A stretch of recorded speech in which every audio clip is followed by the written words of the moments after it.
Let me introduce you to wiring. And wiring with Dave.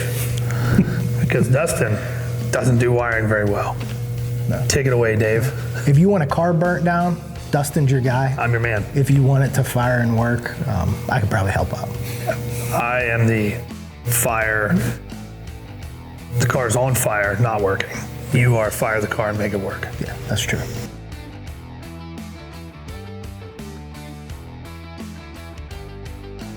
So as you probably already know, this truck has just a ton of wiring. A lot of electrical components. We got fans, we got electric brake booster, the Holley, we got all the radio stuff. I like to start with a sheet of ABS and build kind of a control panel. I did one in the engine bay. I also did one under the passenger seat. So all the electronic components that are in the cab, I wired up in the passenger seat, everything else under the engine bay. Everything looks nice and tidy. Knowing that there is a lot of wiring in this truck, Dave really took a lot of time to route it certain ways and put it where it needed to go so that you couldn't really see a lot of it, even though you knew there was a lot of it there. Just make it real nice and tidy.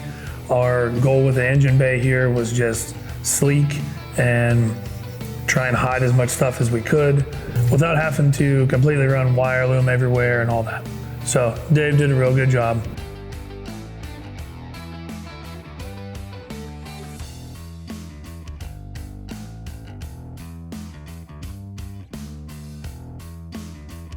So this is pretty much the highlight of my wiring career. I was able to help strip the ends off and put a couple butt connectors on, so Dave could use the heat gun and shrink wrap it. So yeah. Pretty decent at it, you know. Took me a couple times to get it to cut the end off straight, but we'll get there. Yeah, you did a great job, bud. Thanks, bud. Yeah.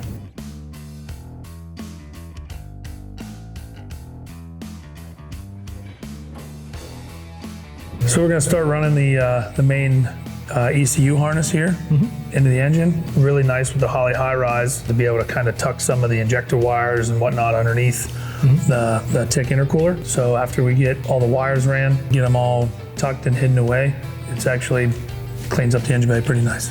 So basically, I like to think of an LS harness like a top and a bottom. So you got injectors and everything, all your throttle body components, everything up top, and then down on the bottom, the tough to get to stuff. Crank sensor, you got knock sensors on both sides. On the back passenger head, we also have the fitting for our temperature sensor to run our fans. So that stuff's a little more challenging to get to, as you can see, but everything hides in there real nice.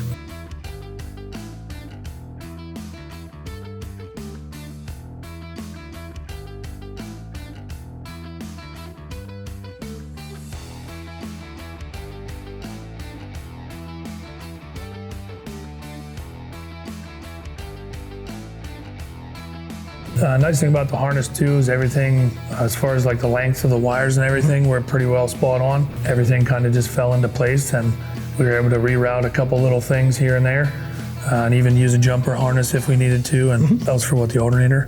Yes. Yeah. Use a jumper harness for the alternator just to get a little bit extra length on there.